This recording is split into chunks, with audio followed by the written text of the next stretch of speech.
오늘은 예레미야 애가를 통해서 패망의 눈물을 흘리지 않으려면 이와 같은 제목으로 함께 은혜를 받고자 합니다. 유다 왕국 멸망 시기에 눈물로 예언한 선지자는 예레미야 선지자였습니다. 40년 넘도록 오랜 세월 예언하면서 자기 조국 유다 왕국이 멸망해가고 패망하는 그 현장에서 목격하고 그 패망한 결과가 어떠하다는 것을 직접 경험한 바로 이 선지자의 예언이 40년 동안 이어졌습니다.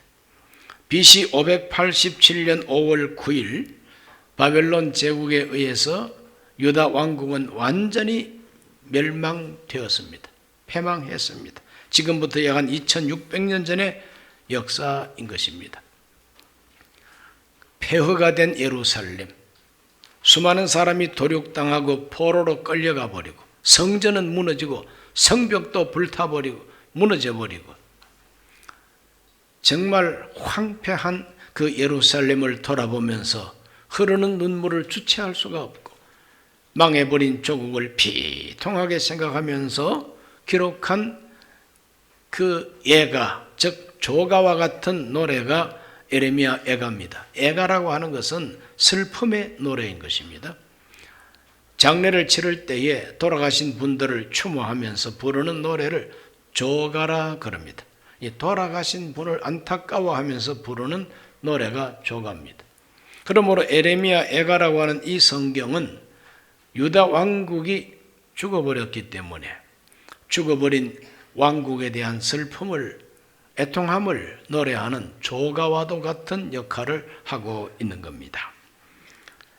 이 예레미야 애가에 나오는 메시지를 여러분에게 말씀을 정언하면서 2000년, 600년 전에 있었던 이 이야기를 오늘 제가 제 나름대로 해석을 해서 이 얘기를 하는 것보다도 그때 당시에 예레미야가 뭐라고 표현을 했는가 하는 것을 보다 더 많이 읽으면서 함께 해설을 곁들여서 오늘 하나님의 음성을 듣고자 합니다. 예레미야 애가를 읽어보면 세 가지 큰 주제가 나오는데 첫째가 패망의 눈물이 강처럼 흐르고 있다는 것을 발견하게 됩니다. 예레미야 애가 1장 1절로 2절을 다 같이 읽습니다. 슬프다 이 성이여 전에는 사람들이 많더니 이제는 어찌 그리 적막하게 앉았는고 전에는 열국 중에 크던 자가 이제는 과부같이 되었고 전에는 열방 중에 공주였던 자가 이제는 강제 노동을 하는 자가 되었도다. 밤에는 슬피 우니 눈물이 뺨에 흐름이여 사랑하던 자들 중에 그에게 위로하는 자가 없고 친구들도 다 배반하여 원수들이 되었도다. 적막하다고 하는 것은 인기척도 없고 적막하다고 하는 것은 정말 망해버린 그 도시, 파괴되어 버린 그 도시를 바라볼 때에 사람도 없고 만나고 싶은 사람도 없고 그래서 적막한 마음, 외로운 마음, 고독한 마음이 바로 적막입니다. 그래서 우리 옛날 말에 적막강산이라는 말이 있어요. 적막강산. 전쟁을 통해서 다 죽고 끌려가고 아무것도 남은 것이 없는 그런 강산을 적막강산이라 그럽니다. 시드기야라고 하는 마지막 왕은 바벨론 그 군사령관 앞에 포로가 되어 끌려가가지고 보는 데서 왕자들을 공주들을 다 죽입니다. 사람이 자기 자식이 자기 눈앞에서 참살을 당하는 것을 본다는 것은 그 본다는 자체가 바로 비극이, 그런 비극이 어디 있겠습니까? 자식을 죽이고 난 다음에는 두 눈알을 확 뽑고 쇠사슬로 묶어서 바벨론으로 끌고 갔습니다. 이것이 바로 마지막 왕의 비참한 말로였던 것입니다. 수많은 백성들이 끌려갔습니다. 칼에 도륙을 당했습니다. 그러니 적막강산이 되어버리고 말았습니다. 예루살렘은 왕비처럼 우아했지만 이제는 과부처럼 초라해져 버렸고 공주처럼 자랑스러웠던 이 예루살렘이 이제는 강제 노동하는 노예가 되어버리고 말았다. 밤이 되면 더욱 눈물을 흘릴 수밖에 없고 두 뺨에 눈물이 쏟아져 내린다고 하는 이와 같은 고백을 예레미야가 토하고 있습니다.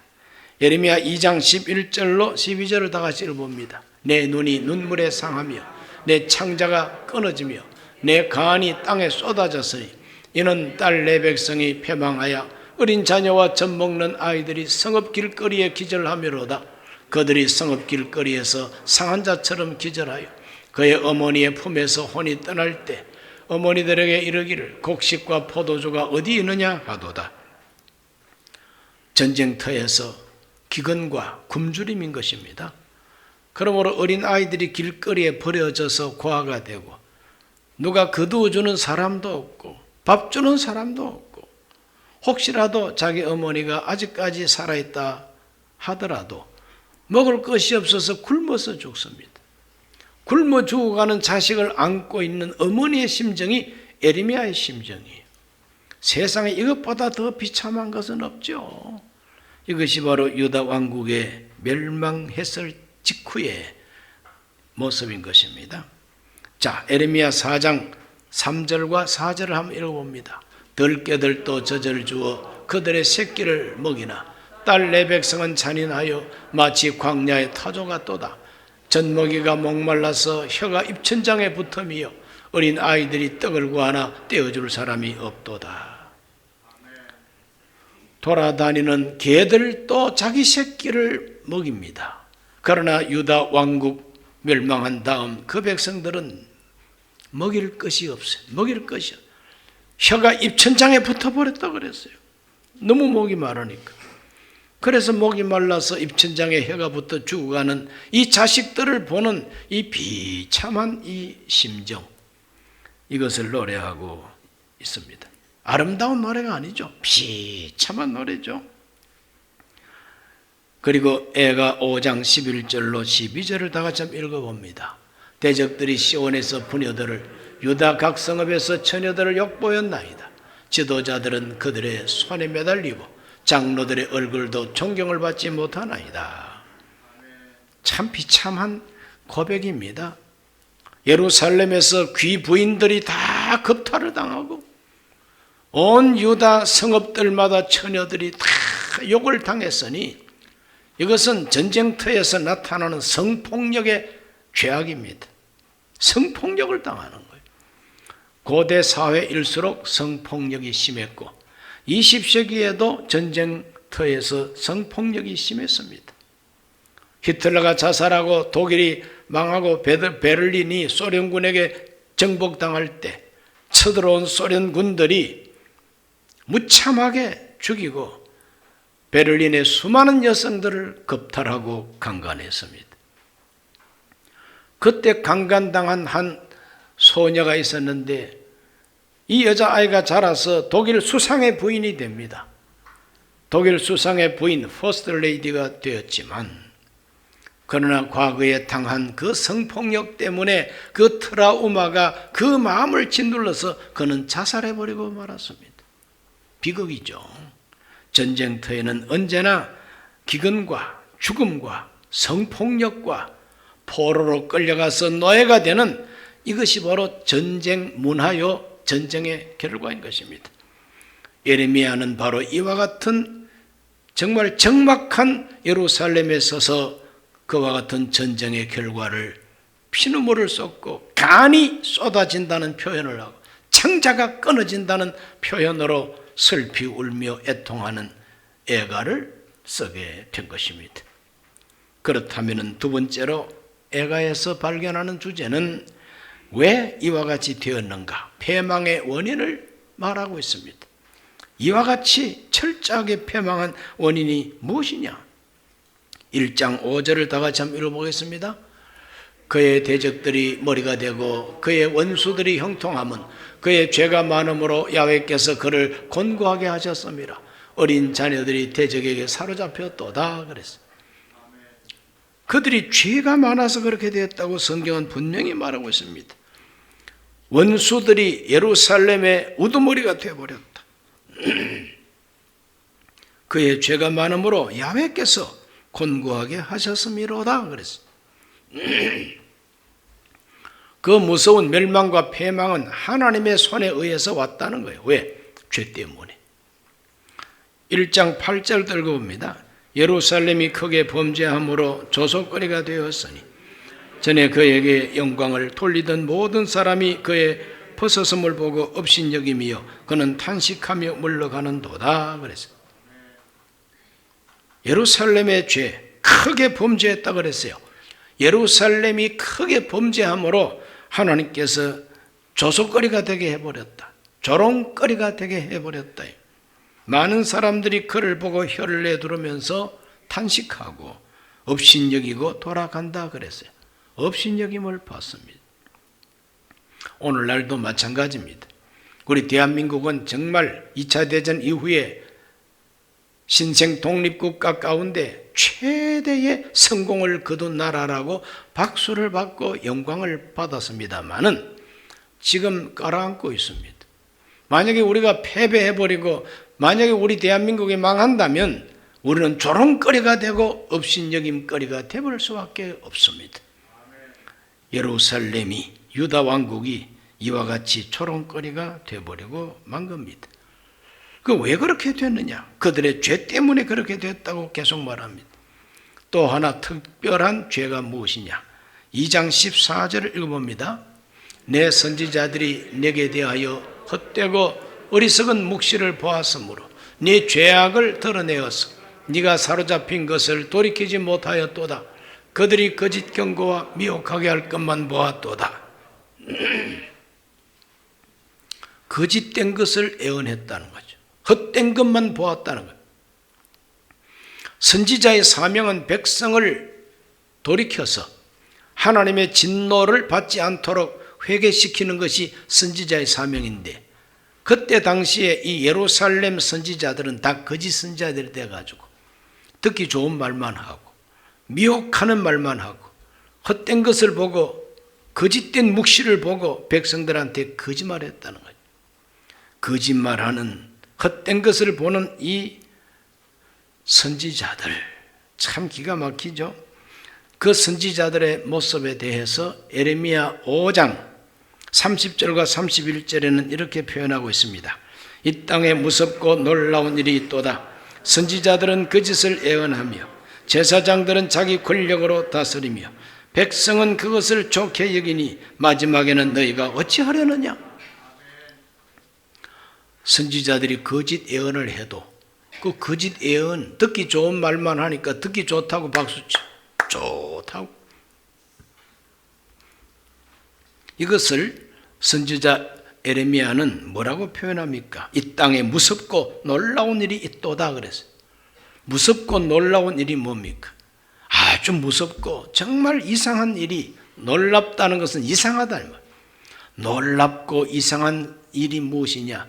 그것은 선지자들이 거짓을 애언하고 국민들은 그걸 좋아하고 박수를 친다는 거예요. 망하려고 환장한 나라다. 온 인류가 기억하고 존경하는 두 사람의 말을 소개합니다. 마틴 루터 킹 목사는 미국의 민권 운동가였어요. 그가 이런 말을 합니다. 이 사회 전환기의 최대 비극은 악한 사람들의 거친 아우성이 아니라 선한 사람들의 소름 끼치는 침묵이다 그랬어요. 악한 사람들이 악한 짓을 하는 것이 그것이 최대 비극이 아니라는 거예요. 선하다는 사람, 선량한 사람들이 그걸 보고도 침묵하고 있다는 거예요. 소름 끼치는 침묵. 아인슈타인 박사는 말합니다. 이 세상은 악한 일을 행하는 자들에 의해 멸망하는 것이 아니고 아무것도 안 하며 그들을 지켜보기만 하는 사람들에 의해 멸망할 것이다. 그래서 악을 행하는 사람들이 아무리 악행을 해도 그것에 대해서 비판도 하지 않고 그것에 대해서 분노하지도 아니하고 아무 말도 하지 않고 점잖게 앉아있는 이 어리석은 백성들 때문에 그 시대가 망할 것이라고 예언을 하고 있습니다. 이와 같은 위대한 분들의 이 말을 오늘 우리 대한민국 사회에 적용해 보십시오. 우리는 어떠한가? 오늘 이 시대의 선지자는 누굽니까? 오늘 이 시대의 선지자는 성경에 기록된 선지자라고 해서 꼭 주의 종된 목사나 전도사가 아닙니다. 오늘 대한민국 이 현대 이 시대의 애언자들, 이 시대의 선지자들은 누구냐? 언론 매체, 방송 매체, 신문 기자, 정치인들, 법조인들, 이 시대의 잘못된 불의, 부정, 부패를 처단하고 잘못된 것은 잘못됐다고 말을 하고 사회를 바꾸기 위해서 노력하는 이런 사람들이 선지자인데, 이 선지자 역할을 해야 할 사람들이 모두가 다 침묵하고 아무 말도 하지 않고 헛된 이론에 속아 있으면 참으로 비극이죠. 예레미야가 망해버린 조국이 이러한 죄 때문에 망했다고 말하고 있는 겁니다. 4장 17절 한번 읽어봅니다. 예레미야 애가 4장 17절. 우리가 헛되이 도움을 바람으로 우리의 눈이 상하며 우리를 구원하지 못할 나라를 바라보았도다. 우리를 구원해 주지도 못할 나라에 희망을 두고 바라보았도다 그랬어요. 헛된 희망입니다. 우리를 구원하지 못할 나라가 어떤 나라였는가? 애가 5장 6, 7절에 기록이 되어 있어요. 우리가 애굽 사람과 아수르 사람과 악수하고 양식을 얻어 배불리고자 하였나이다. 우리 조상들은 범죄하고 없어졌으며 우리는 그들의 죄악을 담당하였나이다. 우리를 능히 건져내지 못할 나라 애굽과 아수르, 그 사람들하고 악수하고 그 사람들로부터 먹을 것을 구하려고 애쓰고 있는 이 어리석은 이 유다 백성들, 유다 왕들과 고관들, 바로 그 사람들은 국제 정세가 지금 어떻게 돌아가는지 전혀 모르고 무식한 지도자들이라. 그 국민들은 그런 무식한 지도자들의 말만 듣고 선지자들의 거짓 예언만 듣고 아무 말도 하지 않고 박수치고 앉아있다. 헛된 희망, 어리석은 판단, 능히 우리를 구원하지 못할 나라에 희망을 두고 있죠. 오늘 대한민국이 희망을 두고 있는 나라가 어디입니까? 오늘 우리 대한민국이 바라보고 간절하게 사모하는 나라가 어디입니까? 오늘 우리들은 우리를 건져낼 수 없는 나라에 대한 희망을 두고 바라보고 기다리면은 나라가 망해버리고 만다는 것이죠. 조상들이 어리석게 행동하면 그 죄악이 후손들에게 짐이 된다는 것을 7절에서 말하고 있습니다. 우리 조상들은 범죄하고 없어졌으며 우리는 그들의 죄악을 담당하였나이다. 조상들의 죄를 지금 우리가 책임지고 있다는 것이죠. 오늘날도 마찬가지입니다. 잘못하면 우리가 잘못하는 것이 우리 후손들에게 다 고스란히 짐이 되고 무거운 멍에가 되어버리고 만다는 거죠. 오늘 이 시대에 가장 인기 높은 돈은 눈먼 돈이요 공짜 돈입니다. 막 공짜로 주니까 좋아합니다. 아들보다 낫다 그러고. 그런데 이 모든 공짜가 사실은 공짜가 아니에요. 빚덩어리인 것입니다. 빚을 내가지고 주는 거예요. 이 빚덩어리 우리가 달다 좋다 그러고 다 쓰고 나중에 책임은 누가 집니까? 다음 세대가 짊어져야 할 빚덩어리인 것입니다. 오늘 이 선지자가 말합니다. 우리 조상들은 죄 짓고 다 죽어버렸다. 없어져 버렸다. 그 사람들이 지은 죄가 그 사람들이 없어졌다고 무거운 멍에가 없어지는 건 아니죠. 후손이 책임져야 된다는 거죠. 무서운 이야기입니다. 그러므로 오늘 우리들은 종합적으로 왜 유다 왕국이 철저하게 그렇게 망해버렸느냐? 첫째는 하나님을 떠났기 때문이고, 둘째는 거짓말을 좋아했기 때문이고, 세 번째로는 무식하게 헛된 희망을 가지고 살았기 때문에 망할 수밖에 없었다고 예레미야는 말하고 있습니다. 그렇다고 해서 예레미야가 그 슬픔 속에 눈물 흘리면서 주저앉아 있기만 한 선지자는 아닙니다. 그 슬픔을 끌어안고 하나님께 기도했더니 하나님께서 예레미야의 마음속에 희망을 주셨어요. 희망이 있다. 그래도 희망이 있다. 우리가 이렇게 망했지만 그래도 다시 살아날 소망이 있다고 선포하는 것이 예레미야 애가에 나오는 희망입니다. 구원의 소망, 구원의 소망. 에레미야 애가 3장 19절로 22절을 읽어봅니다. 내 고초와 재난 곧 쑥과 담즙을 기억하소서. 내 마음이 그것을 기억하고 내가 낙심이 되오나 이것을 내가 내 마음에 담아두었더니 그것이 오히려 나의 소망이 되어 싸움은 야훼의 인자와 긍휼이 무궁하심으로 우리가 진멸되지 아니함이니이다 그랬어요. 내가 정말 고초를 당하고 내가 정말 쓴 물을 마시고 이 재난에 쓴 물을 마시고 슬퍼하고 애간장이 녹아내리는 이 슬픔을 가슴에 품고 기도했더니 하나님께서 소망을 주셨는데 어디에 소망이 있느냐? 그것은 바로 하나님의 인자하심과 긍휼이 무궁하시기 때문에 희망이 있다는 것입니다. 정치를 봐도 망해버린 나라요. 경제는 완전히 없어져 버렸어요. 백성들은 포로돼서 다 끌려가 버렸어요. 황성애타가 되어버렸습니다. 그러나 하나님께 희망이 있다는 거예요. 왜? 하나님은 택한 백성을 그렇게 진노하셨지만 영원히 멸망시키지는 아니하시고 다시 그들을 회복시킬 계획이 하나님께 있다는 것입니다. 애가 3장 32절로 33절 읽어봅니다. 그가 비록 근심하게 하시나 그의 풍부한 인자하심 따라 긍휼히 여기실 것임이라. 주께서 인생으로 고생하게 하시며 근심하게 하심은 본심이 아니시로다. 에레미야는 간장이 쏟아져 내릴 것 같은 슬픔을 느끼면서도 우리가 이 슬픔 당하고 이렇게 우리가 근심하고 눈물 흘리는 거 하나님의 본심이 아니로다 그랬어요. 이거 하나님의 본심이 아니다. 하나님의 본심은 무엇이냐? 우리가 회개하고 다시 하나님께서 주시는 은혜와 복을 받고 하나님의 백성으로 다시 새롭게 태어나는 것이 하나님의 본심이라는 거예요. 사랑하는 자식을 매로 때리는 것은 그 자식을 죽이기 위한 목적이 아니라 그 자식을 교육시키기 위한 목적이고 그 자식이 다시 회개하고 훌륭한 자식 되기를 바라는 그 마음이 어머니 아버지의 본심이라는 것입니다. 우리가 이렇게 근심하고 걱정하고 이 멸망 속에서 피눈물을 흘리는 것은 하나님의 본심이 아니요 회개하고 하나님께로 돌아가서 다시 회복시켜 주신 은혜를 받고 사는 것이 하나님의 본심이라는 거죠. 하나님의 본심 속에 우리의 희망이 있다는 거죠. 풍성하신 하나님의 긍휼과 넘치는 하나님의 인자하심 속에 우리의 희망이 있다는 것이 에레미야의 메시지인 것입니다. 이 에레미야의 메시지는 오늘날도 마찬가지죠. 오늘 저와 여러분에게 희망은 어디에서부터 옵니까?